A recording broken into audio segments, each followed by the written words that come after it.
하나님께서 저에게 주신 말씀은 누가복음 17장 11절에서 19절 말씀입니다.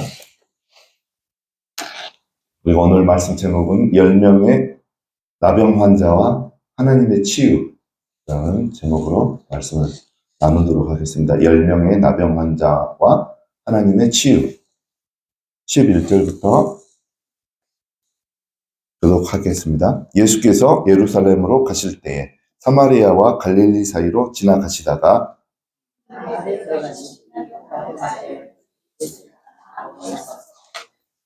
소리를 높여 이르되 예수 선생님이시여 우리를 불쌍히 여기소서 하거늘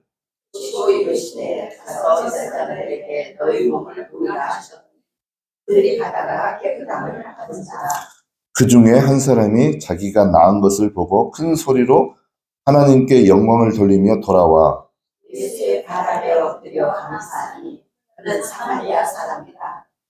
예수께서 대답하여 이르시되 10사람이 다 깨끗함을 받지 아니하였느냐?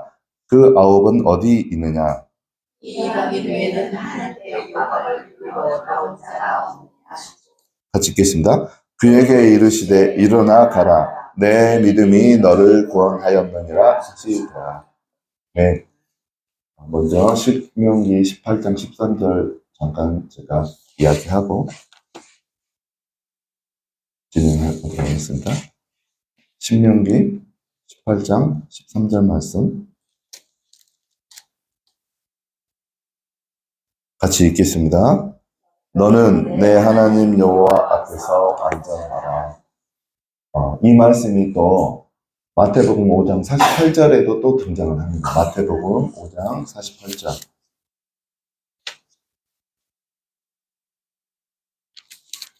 마태복음 5장 48절. 같이 읽겠습니다. 그러므로 하늘에 계신 너희 아버지의 온전하심 같이 너희도 온전하라.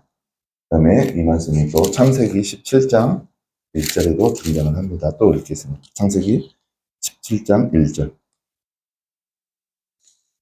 같이 읽겠습니다. 아브라함이 99세에 여호와께서 아브라함에게 나타나서 그에게 이르시되 나는 전능한 하나님이라 너는 내 앞에서 행하여 완전하라. 네, 방금 같은 내용의 말씀을 세 군데에서 찾아봤어요. 구약에 두 군데 있고 신약의 마태복음에 이렇게 있습니다. 하나님께서 그 말씀을 통해서 우리에게 이야기하실 때 우리는 많이 자라나야 돼요. 말씀을 읽는 수준이 자라나야 되는데 어느 지점까지 자라나야 되냐면 우리가 말씀을 접할 때 그 말씀을 통해서 하나님이 우리에게 가르치시고자 하는 그 정보, 지식 그거를 잘 깨달아야 돼요. 우리에게 아브라함에게 모세에게 유대인 히브리인들에게 너희들은 하나님 앞에서 완전하라, 온전하라 이 명령식의 말씀을 하셨어요. 그러면 이게 무슨 뜻인지 지식적으로 우리가 깨달아야 돼요. 그 다음에 그 말씀을 접할 때 우리가 그 말씀을 하시는 하나님의 감정을 읽을 수 있어야 돼요. 마음이라고도 하죠. 하나님은 어떤 마음으로 이 말씀을 하셨나, 우리에게 주셨나. 너희는 내 앞에서 온전하라. 그 말씀을 하실 때 하나님의 마음은 어떤 감정으로 우리에게 이야기하셨나. 그 다음에 또 한 가지 뭐가 남았을까요? 의도, 의지. 하나님은 이 말씀을 통해서 우리에게 어떤 것을 이루시기를 원하시나, 계획. 하나님의 계획이 뭔가. 이 말씀을 성경에 기록하신 하나님의 의도가 무엇인가. 이 세 가지를 말씀을 우리가 읽을 때 정확하게 깨닫고 안다라면 그분은 굉장히 영적 수준이 높은 거예요. 근데 많은 분들이 아직은 그 상태까지 이르지를 못했어요. 이 세 영역, 하나님의 정보, 지식, 하나님의 마음, 감정, 하나님의 의도, 계획, 이 세 가지를 동원해서 이렇게 깨닫고 연결해서 말씀을 읽을 때 깨달아지는 게 있어요. 그 말씀이 굉장히 능력 있는 말씀이고 그 말씀이 여러분 안에 가득 차기를 주의 이름으로 축원드립니다. 예, 그래서 그런 의도에서 하나님 앞에서 온전해지는 것은 간단하게 제가 말씀을 드리면 우리 보통 사람이 영과 혼과 육으로 이루어졌다라고 데살로니가전서 5장 23절에 그렇게 설명이 돼 있어요. 그러면 온전하게 된다라는 것은 우리의 영과 혼과 육 가운데 흠이 치유된 상태, 흠이 있었던 우리가 하나님의 능력과 하나님의 은혜로 영과 혼과 육 가운데 있는 흠이 치료받은 상태를 온전한 사람이라고 해요. 성경적으로. 성경 히브리어 헬라어로 해석을 해보면 그 뜻이에요. 그래서 우리의 영과 혼과 육 가운데 있는 흠은 또 여러 가지가 있거든요. 영 가운데 있는 흠은 악한 영들이에요. 성경을 보면. 그다음에 우리 혼 가운데, 혼은 이제 마음과 생각과 감정의 세계거든요. 우리 마음 가운데 있는 흠은 상처와 한과 상처보다 더 깊은 그 감정, 한이라고 그래요. 상처와 한과 죄, 이 부분들을 흠이라고 그래요. 그 다음에 그러면 육체에 있는 흠은 뭘까요? 질병이에요, 질병. 하나님은 우리의 육체에 있는 질병이 고쳐지는데 관심이 있으세요. 우리의 육체에 질병이 있는 것을 하나님이 기뻐하지 않아요. 하나님의 관심은 우리 몸에 있는 질병이 낫기를 원하시는 게 하나님의 마음의 깊은 가운데 있어요. 그래서 하나님은 우리에게 온전한 것을 명령하실 때 우리 육체에 있는 질병까지 치유되기를 원하시는 거예요. 그 말씀을 보면. 그러면 하나님은 그렇게 방금 신명기 18장 13절, 마태복음 5장 48절, 그다음에 창세기 17장 1절에 온전함에 대해서 하나님 우리에게 명령하신 거거든요. 그러면 하나님은 속성 중에 제1의 속성이 제가 어제 뭐라고 그랬습니까? 하나님 안에 있는 속성 중에 제1의 속성과 제일 먼저 성경에 등장하는 속성. 그러니까 하나님에게 있어서 제일 중요한 속성. 뭐라고 그랬습니까? 하나님은 본인이 말씀 가운데 빛이 있으라 하니 그대로 돼서 빛이 있는 것을 보시고 빛을 보시면서 좋아하셨어요. 천지창조 6일 동안 그게 계속 반복이 되거든요. 그래서 하나님의 제1의 속성은 본인이 말씀해가지고 이루어진 것도 좋아하시지만 우리 사람들이 하나님 말씀을 듣고 그대로 이루어내는 것. 하나님이 그걸 제일 좋아하셔요. 그래서 우리가 온전해지게 되는 거, 하나님 나라에 가기 전까지 온전하게 되어지는 것, 우리가 노력하고 투쟁해서 싸워서 우리가 우리 몸을 이루고 있는 영과 혼과 육 가운데 있는 세 영역 가운데 있는 악한 영들을 쫓아내고 우리 혼 가운데 마음 가운데 있는 죄나 상처와 한들을 치유받고 또 우리 몸의 육체에 있는 질병을 치유받는 것 하나님이 굉장히 기뻐하세요. 근데 의도가 있어요. 왜 그 말씀을 세 군데 말씀에 온전하라는 말씀을 명령형으로 써 놓으셨나? 의도가 있어요. 왜 그러냐면 오늘 본문에 그 이유가 나옵니다. 그래서 오늘 본문을 통해서 하나님이 왜 우리에게 온전함을 명령하셨을까? 10명의 나병 환자의 치유 과정을 통해서 하나님의 의도를 우리가 알 수가 있어요.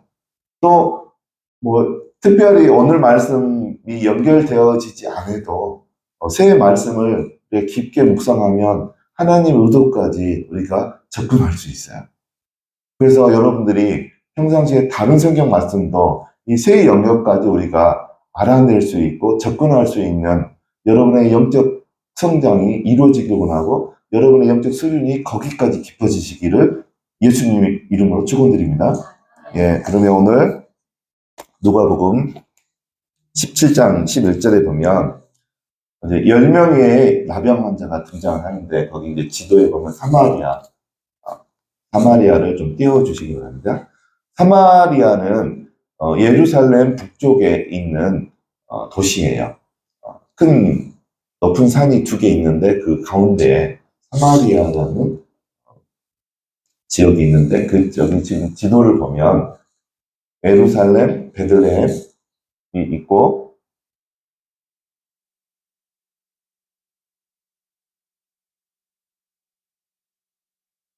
이제 사마리아라고 글씨 진짜 안 보죠. 네, 분홍색 그쪽이 사마리아고 그 위쪽이 예수님이 나셨던 나사렛, 고향. 베들레헴에서 나셨고 고향이 나사렛이죠.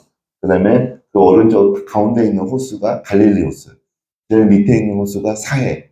그다음에 갈릴리 호수 위에 보면 작은 호수가 있어요. 무슨 이제 생태공원이라고 해서 철새들이 엄청 날라오는 그 호수가 있어요. 저는 이제 저기까지 가봤어요. 제일 위에 있는 호수까지. 그래서 오늘 이제 등장하는 장소가 예수님께서 사마리아와 그 갈릴리 호수를 지나시다가 어떤 마을에 도착을 했어요.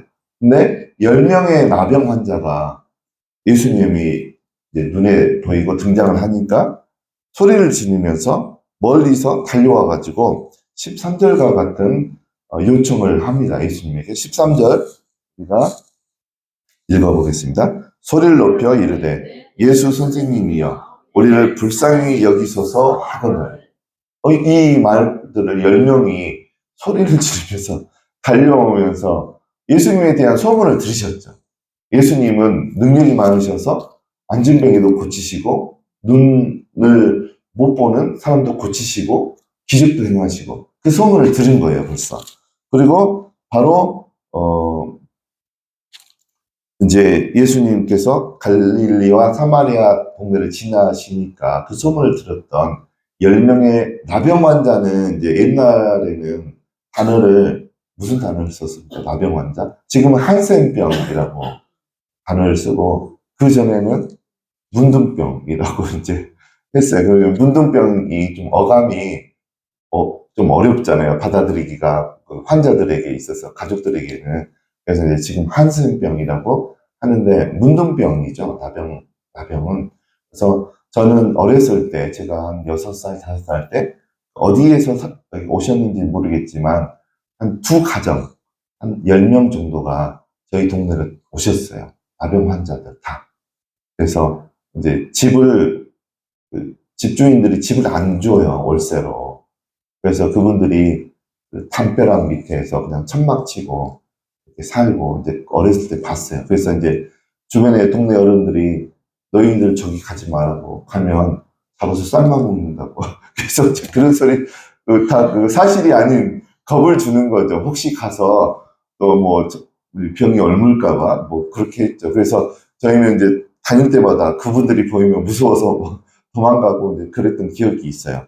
근데 이제 그 레위기 13장에 보면 히브리인들에게 있어서 나병 환자가 발병을 하면 어떻게 하라고 이게 기록이 되어 있어요. 그래서 특별히 13장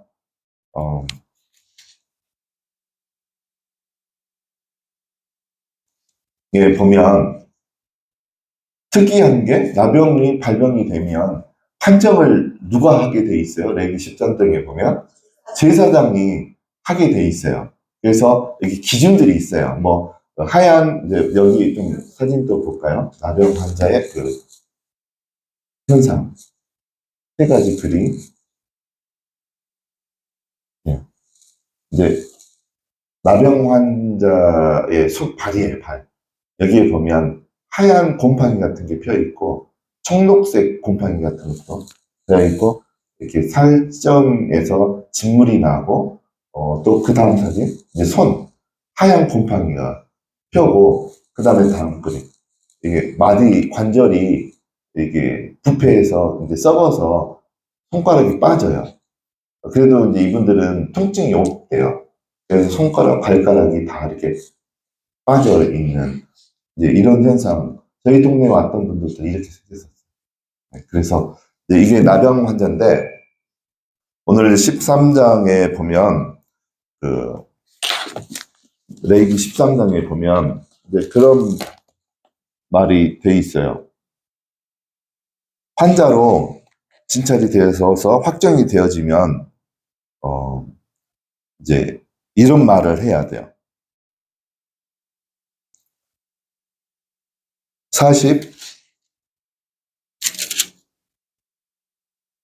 45절, 47절 읽겠습니다. 레위기 13장 45절, 46절 같이 읽겠습니다. 나병 환자는 옷을 찢고 머리를 풀며 윗 입술을 가리고 외치기를 부정하다 부정하다 할 것이요 병 있는 날 동안은 늘 부정할 것이라.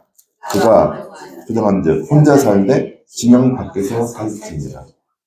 이제 나병 환자로 제사장이 판정을 하게 되면 그 앞에서 이렇게 윗 입술로 말을 하면서 그다음에 머리카락을 다 풀어 헤치고 제사장들과 사람 앞에서 외쳐야 돼요. 나는 부정하다, 부정하다. 나는 부정한 사람이다. 부정한 사람이다. 외쳐야 되고, 그다음에 평생 가족 가운데서 떨어져 나와야 돼요. 그리고 진영 밖에, 그러니까 성문 밖에 나와서 살아야 돼요. 성 안에는, 낮에는 다 들어갈 수 있어요. 왜 그러냐면, 경제활동을 못 하잖아요. 나병 환자는. 그러니까, 먹고는 살아야 되니까, 낮에는 성 안에 들어와서 구걸을 해서 음식을 얻어서 먹고, 저녁에 되면 마을 바깥으로 나가야 돼요. 성 바깥으로. 유대인들, 히브리인들 안에 법이 그래요. 레위기에서. 그래서 지금 예수님이 만난 그 시대에도 이 법이 유효해요. 그러니까 낮에 이제 예수님이 마을에 가니까 구걸하러 들어왔던 나병 환자들이 여러분들 그분들의 입장을 한번 생각해 보세요. 일도 못하고 가족들하고 같이 살지도 못하고 그러니까 10명의 나병 환자라고 하면 서로 의지할 데가 없으니까 환자들끼리 이렇게 모였단 말이에요. 그래서 혹시 이제 저희 때도 어렸을 때도 저희 동네에 나병 환자들이 왔을 때 두 가족이 왔을 때 또 이렇게 마음이 좀 좋지 않은 좀 짓궂은 아이들이 돌멩이질을 했어요. 너희 이 동네에서 떠나라고. 중학생 아이들, 초등학교 고학년 아이들 돌멩이 던지고 그랬거든요.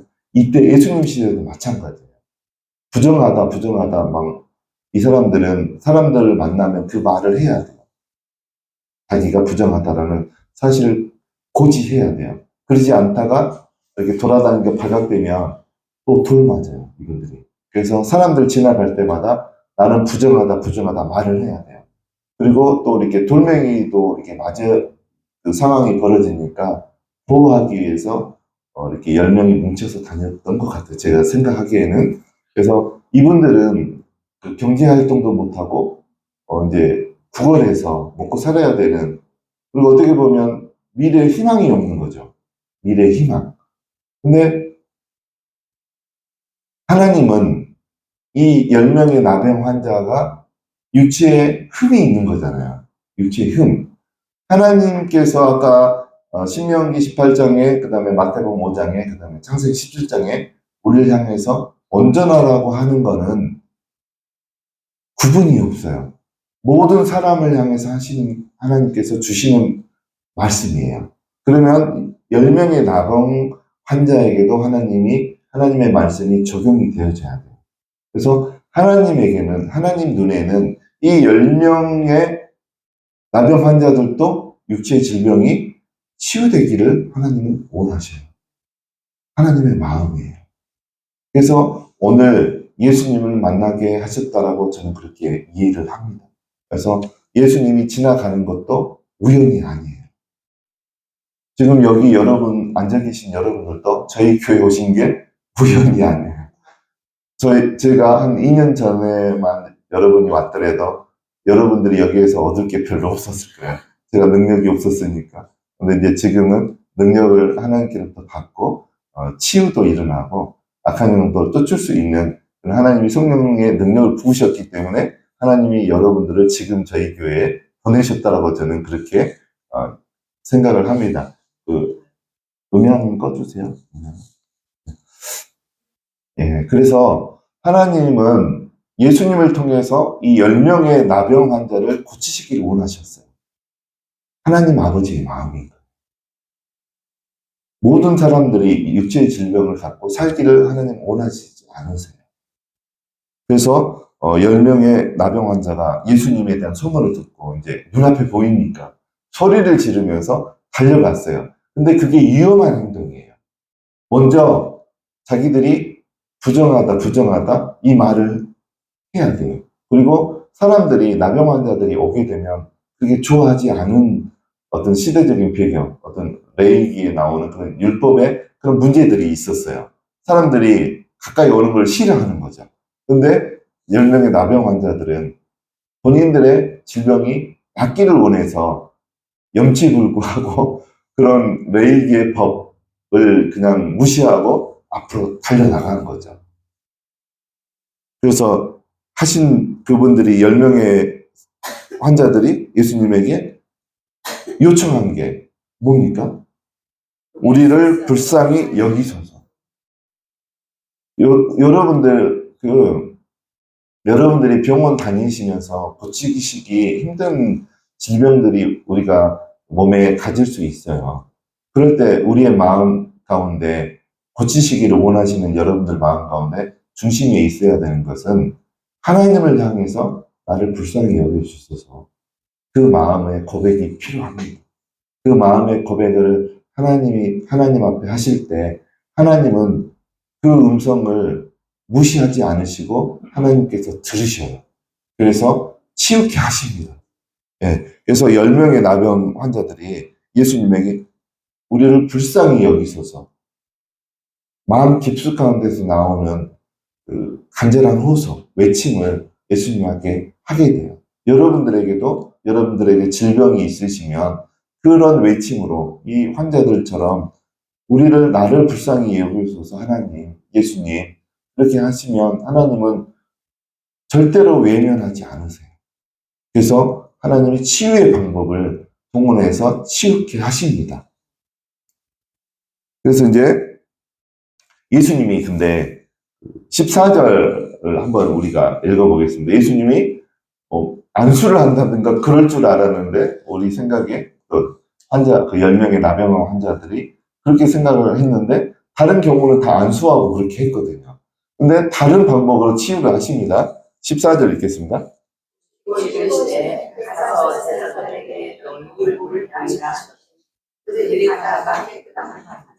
10명의 나병 환자가 치유를 받았어요. 오늘 여기 본문에 보면. 그러면 안수받고 나왔습니까? 아니에요. 하나님께서는 치유하는 방법이 굉장히 다양해요. 지난주에는 나만 장군이 엘리사를 통해서 안수받고 치유되는 것을 우리가 봤나요? 안수 안 받았어요. 예언의 말씀. 요단강 가서 몸을 7번 씻고 나와라. 그 소리 듣고 가서 씻고 나왔더니만 치유가 됐어요. 제가 또 간증했던 거 있었잖아요.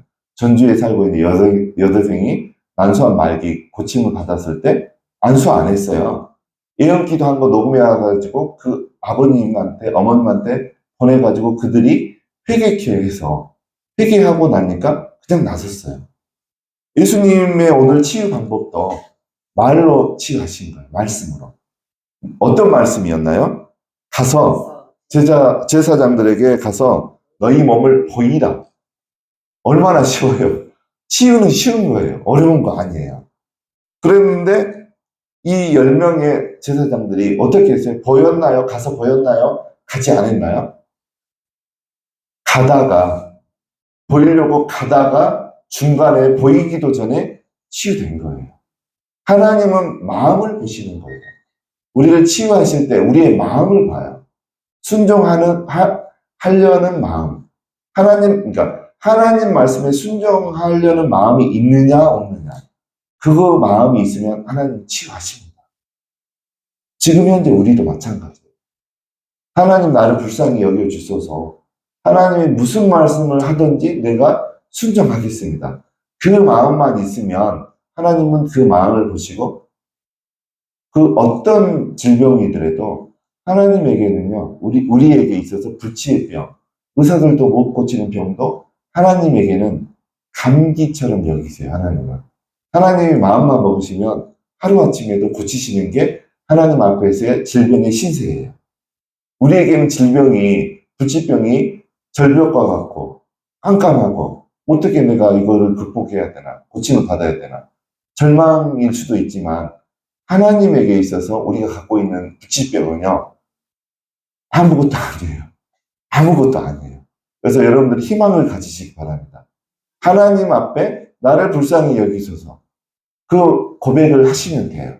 그리고 치유의 과정 가운데는 오늘 굉장히 FM대로 치유의 과정이 오늘 성경 누가복음 17장에 기록되어져 있어요. 우리가 치유의 방법에는 먼저 뭐가 있어야 되냐면 14절에 나오는 것처럼 하나님의 말씀이 있어야 돼요. 내 질병을 향해서, 나를 향해서 하나님께로부터 나오는 말씀이 있어야 돼요. 그러면 그 다음에 뭐가 또 플러스 결합이 돼야 돼요? 순종. 순종이 결합되면 결과는 치유가 일어나요. 이 원리는 지금도 변함이 없어요. 그래서 우리가 오늘 그래서 예수님이 그 10명의 나병 환자 중에 그 다음에 10명 중에 몇 명이 예수님 앞에 되돌아와서 예수님 앞에 엎드려서 감사하다라는 표현을 들었습니까? 한 명. 그 중에 한 사람만 왔어요. 9명은 그냥 자기들 이제 나섰으니까 가족들한테 갔겠죠. 제사장들한테도 갔을까요? 이제 그 완치 판정을 받으려면 아마 가야 됐을 거예요. 9명의 나병 환자들 치유받은 사람들은 아마 제사장들한테 먼저 갔고, 그 다음에 가족들한테 기쁜 소식을 전하기 위해서 갔을 거예요. 근데 이 한 명의 나병 환자, 사마리아 지역에 사는, 이제 원래는 이스라엘 백성이죠. 유대인들이죠. 근데 이제 그 유대에 사는, 그 베들레헴 밑에서 사는 사람들은 자기 민족으로 여기지 않죠. 왜 그러냐면 외국인들하고 피가 섞였거든요. 로마인들하고. 로마의 그 주둔지가 사마리아에도 있었고, 그랬는데 특별히 사마리아인들은 유대인들에게 있어서 이방인 취급을 받았어요. 피가 섞였어요. 외국인들하고. 그래서 이제 이방인이라는 취급을 받았어요. 이 사람만, 사마리아인만 예수님 앞에 와서 오는 과정 중에 이제 우리가 특이한 모습을 발견할 수 있는데, 자기가 본인이 치유함을 확인하고 난 다음에 15절을 읽겠습니다. 한 사람이 어떻게 했는가? 그 중에 사람이 자기가 나은 것을 보고 큰 소리로 하나님께 영광을 돌리며 돌아와.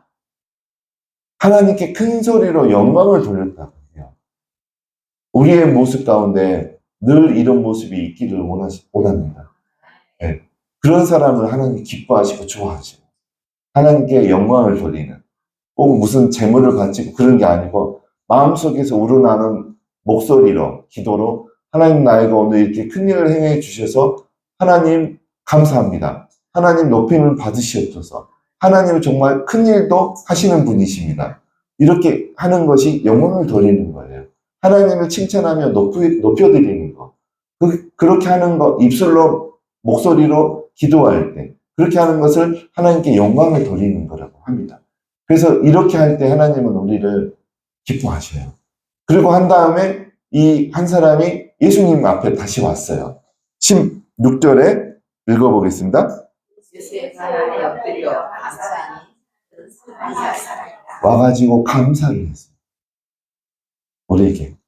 하나님 또 어떤 사람을 기뻐하시냐면, 첫 번째 아까 영광을 돌리는 사람, 두 번째 감사를 표현하는 사람.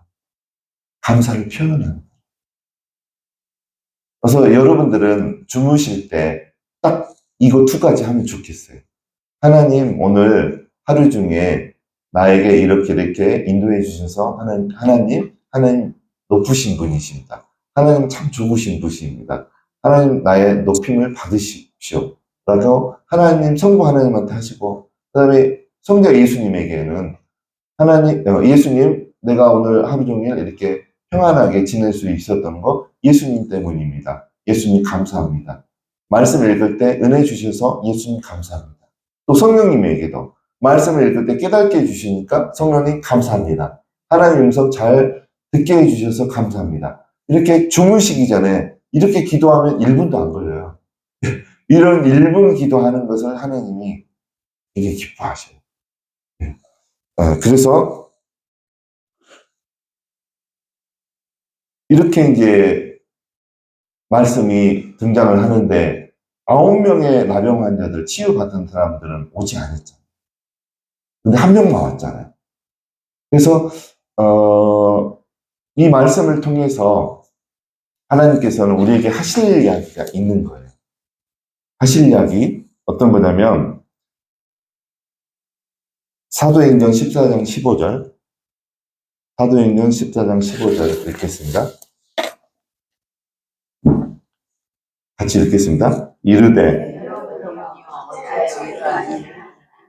그리고 여러분과 같은 성정을 가진 사람이라 여러분에게 복음을 전하는 것은 이런 어떤 일을 버리고 천지와 바다와 그 가운데 마음을 지키고 살아계신 하나님께 돌아오게 한다. 네.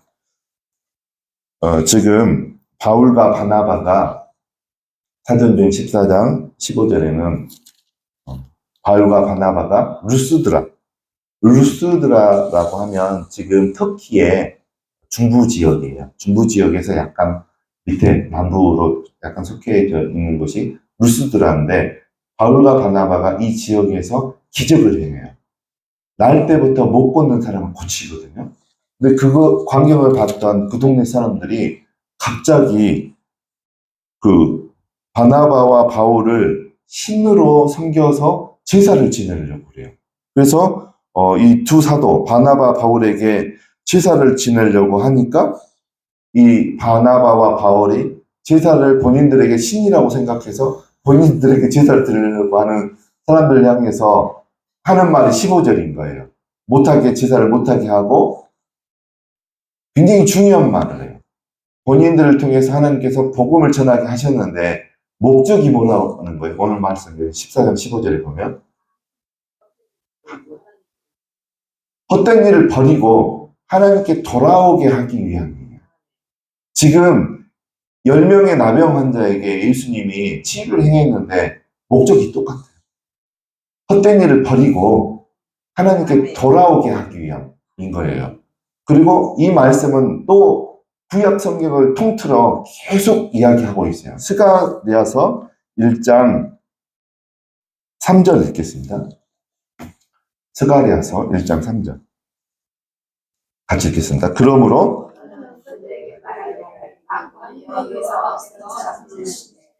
너희는 내게로 돌아오라. 만군의 여호와의 날이라. 왜냐하면 내가 너희에게로 돌아간다. 만군의 여호와의 날이라. 출애굽을 해서 홍해를 건넜던 어떤 신학자들은 400만 명의 히브리인이라고도 하고 어떤 분들은 600만 명의 히브리인이 출애굽을 했다라고 이야기해요. 몇백만 명의 출애굽한 이스라엘 백성들이 그 중에 2분만, 1세대 중에 2분만 가나안 땅에 들어간 거예요. 그들이 다 기적을 경험했거든요. 근데 하나님께 돌아오지 않았어요. 몸은 돌아왔겠죠. 제사 지내는 자리에 있었어요, 그들이. 근데 돌아오라, 이 말은 아까 사도행전 14장 15절에 바울과 바나바가 본인들에게 제사 지내려고 하는 루스드라 사람들에게 하나님께 돌아오라. 그렇게 하기 위해서 복음을 전했다라고 하는데 이 돌아온다라는 단어가 헬라어로 에피스트레포예요. 에피스트레포는 뭐냐면 돌아오다 뭐 그런 뜻도 있지만 원래 의미 가운데 관심을 가지다, 주목하다. 하나님을 주목하는 걸 말해요. 하나님께 관심을 주는 것을 말해요. 근데 출애굽한 600만 명의 사람 중에 1세대 중에 여호수아와 갈렙만, 모세만 하나님께 관심을 두셨어요. 하나님을 주목했었어요. 나머지 사람들은요, 제사의 자리에 있었어요. 근데 하나님을 주목하지 않았어요. 마음이 하나님께 떠나 있었어요. 지금 10명의 나병 환자 중에 치유받은 10명 중에 1명만 마음이 하나님께 있었어요. 하나님께 돌아온 거예요. 하나님 그걸 원하세요. 치유도 목적이지만 치유를 통해서 우리에게 원하시는 것은 우리가 하나님께 돌아가는 것. 하나님 앞에 돌아와서 머물러 있는 것. 그래서 하나님께 영광 돌리고 하나님께 감사드리고 그 상태를 유지하는 것. 마음이 하나님께 주목되어 있는 것. 집중되어 있는 것. 우리가 하나님께 관심을 보이는 것. 그 상태를 하나님께 돌아왔다라고 해요. 근데 이 시대에 교회에 다니고 있는 성도들을 보세요. 몸은 교회에 와 있거든요. 근데 마음은 떠나 있는 사람들이 많아요. 유대인들, 히브리인들도 그랬어요. 다 제사를 지냈지만, 기적도 경험했지만, 마음이 하나님께 떠나 있는 사람들이 너무 많았던 거예요. 지금도 마찬가지예요. 하나님의 많은 자녀들이 주일날 예배 드려요. 근데 마음은 벌써 11시 예배 드릴 때도 마음이 하나님께 안 가 있어요. 제가 하남에서 전도사 할 때 음성을 주시는 거예요, 마음에. 지금 어떤 권사가 지금 11시 예배 드리고 있는데 마음속에 예배 끝나고 친구들하고 호프집 가서, 어디 호프집 가서 맥주 마실까 그 생각하고 있다는 마음을 주시는 거예요. 그래서 이제 예배 끝나고 이야기했어요. 하나님이 권사님 예배 드리는 거 안 기뻐하신다고 합니다. 왜 예배 드릴 때 호프집 갈 거 생각하고 계시냐고. 이야기하라는 마음을 주셔서 이야기했어요. 그 권사님이 얼굴이 빨개지고 노래지더니만 맞대요. 그게. 지금 그 생각을 하고 있었대요. 그래서 하나님이 술 끊으시기 원하신다라고 이야기했어요. 그 뒤로 그분이 술 끊으시고 방언하시냐고 물으니까 방언 못 하신대요. 그래서 방언밖에 도와드리고 나니까 바로 방언하고 말씀 묵상 하셨냐고 하니까 한 번도 안 했대요. 말씀 묵상 가르치시고 제가 어떻게 하는 방법을 가르치고 나니까 그분이 불이 붙은 거예요. 날마다 하루에 2시간씩 기도하고 말씀 묵상하고 하나님 만나고 네, 그런 일이 있었어요. 하나님은 우리의 마음을 살피셔요. 그래서 오늘 같이 예배 드리시는 여러분은 마음이 24시간 하나님께 가 있기를 바랍니다. 그런 분을 성경에서는 하나님은 친구로 여기신다라고 해요. 우리가 마음이 24시간 하나님께 가 있고 하나님을 주목하고 있고 그러면 하나님은 그거를 원하세요. 실을 복음을 통해서 그 일이 우리에게 이루어지기를 원하셔서 예수님을 보내신 거예요. 사도들을 보내신 거고 교회 목사님을 보내시는 거예요. 그래서 여러분들이 그거를 하고 있다라면 여러분들은 굉장히 하나님의 의도를 잘 이루어낸 사람들이고 그런 사람들이 온전한 사람이에요. 그래서 오늘 10명의 나병 환자에게 하나님이 행하시기를 원했던 것은 고침을 받고 하나님께로 돌아오기를 원했던 거예요. 근데 몇 명만 지금 돌아온 건가요? 한 명만 지금 돌아온 거예요. 그래서 그 말씀이 15절에 기록되어 있어요. 15절만 한번 다시 읽겠습니다. 그중에 자기가 나온 것을 큰 소리로 하나님께 영광을 나와 돌아와. 이 단어에 우리 주목해야 돼요. 하나님은 우리가 교회에 와서 예배 드리기를 원하시긴 하지만 우리 마음이 돌아오기를 원하시는 거예요. 우리 몸뿐만 아니라 우리 마음까지 하나님 받기를 원하셔요. 그래서 이 일이 한 명의 사마리아 분에게 이루어진 거예요. 하나님 그걸 기뻐하셔요. 그래서 아까 이제 제가 서두에 하나님께서 우리에게 온전함을 원하시는 그 이유가 오늘 본문하고 연결되어 있어요. 하나님이 왜 우리의 질병을 치유하시기를 기뻐하시고 좋아하시냐면 질병이 하나님께 돌아오는 것을 가로막거든요. 우리 몸이 아파버리면 주일날 교회에 와서 마음껏 하나님을 높이고 감사를 해야 되는데 지장을 받거든요. 우리 몸에 질병이 있으면. 그러니까 하나님은 우리 몸에 질병이 고쳐지시기를 원해요. 우리 안에 아버지에 대한 상처가 있으면 하나님과의 관계가 좋지를 않아요. 많은 사람들이 어렸을 때 아버지에 대한 상처가 있으면 하나님 아버지 앞에 가는 게 굉장히 많이 지장을 받아요. 그러니까 하나님은 우리가 내면의 상처까지 치유받기를 원하시는 거예요. 또한 우리 영혼 가운데, 우리 마음 가운데 악한 영이 있으면 죄를 짓게 해요. 우리 안에 죄가 있으면 하나님 앞에 갈 면목이 없는 거잖아요. 그러니까 죄가 하나님과의 관계를 또 가로막아요. 그러니까 우리의 영과 혼과 육 가운데 있는 흠을 하나님은 제거하시기를 원하세요. 그래서 그 세 가지 영역에서 제거 장애물들, 죄와 상처와 질병이 제거가 되어지면 하나님과의 관계에서 막힘이 없게 돼요. 하나님께 되돌아오는 게 방해를 받지 않게 돼요. 그래서 하나님은 창세기 17장 1절, 신명기 18장 13절, 마태복음 5장 48절에서 그 의도로 성경에 써놓으셨어요. 그래서 여러분들이 나중에 다른 성경 말씀들도 그렇게 세 영역, 하나님께서 이 성경을 이 성경을 통해서 우리에게 말씀하시는 게 어떤 정보인가, 어떤 내용인가, 그 다음에 이 말씀을 어떤 마음으로, 어떤 감정으로 써 놓으셨나, 또 이 말씀을 통해서 나에게 이루시기를 원하는 그 하나님의 의도가 뭘까, 이 세 영역까지 정확하게 캐치하고 그 성경의 깊은 가운데 들어가기를 예수님이 축원합니다. 그러면요, 여러분들 성경 한 번 읽을 때 막 10시간이 지나가도 너무 재밌어가지고 성경 앞을 떠날 수가 없어요. 너무 재밌어요, 신앙생활이. 저는 그 과정을 지나왔어요. 지금도 하고 있고.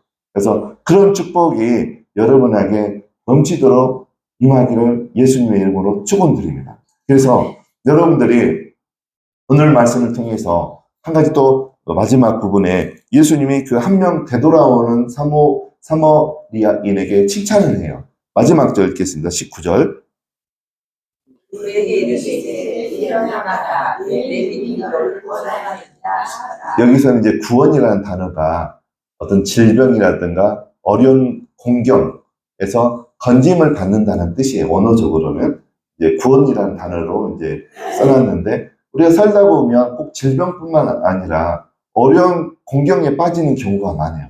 갑자기 내 재산이 다 날아간다든가, 아니면 내 자녀가 교통사고를 당해서 막 사경을 헤맨다든가, 막 그런 어려운 환경을 우리가 접할 수 있어요.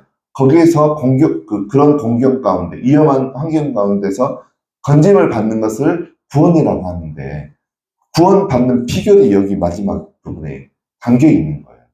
뭡니까? 믿음. 믿음이 아까 본문에 다 나와 있어요. 믿음이라고 하는 것은 오늘 본문에 하나님의 말씀이 있고 그 말씀에 내가 순종하는 것을 믿음이라고 해요. 믿음이라고 하는 것은 반드시 나에게 주어지는 하나님의 말씀이 있어야 돼요. 그것이 없는 것은 의지라고 해요. 의지. 소원. 나의 소망이라고 해요. 하나님 말씀이 반드시 들어가야 돼요. 그것 플러스 나의 순종을 믿음이라고 해요.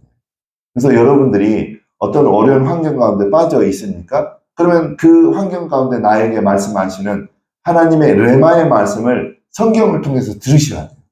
그러면 들리면 거기에 순종만 하면 여러분의 문제가 그 어떠한 것이든지 하루아침에 해결돼요. 그 기적을 여러분들이 오늘 10명의 나병 환자에게 임했던 그 기적이 여러분에게 임하시기를 예수님의 이름으로 축원드립니다.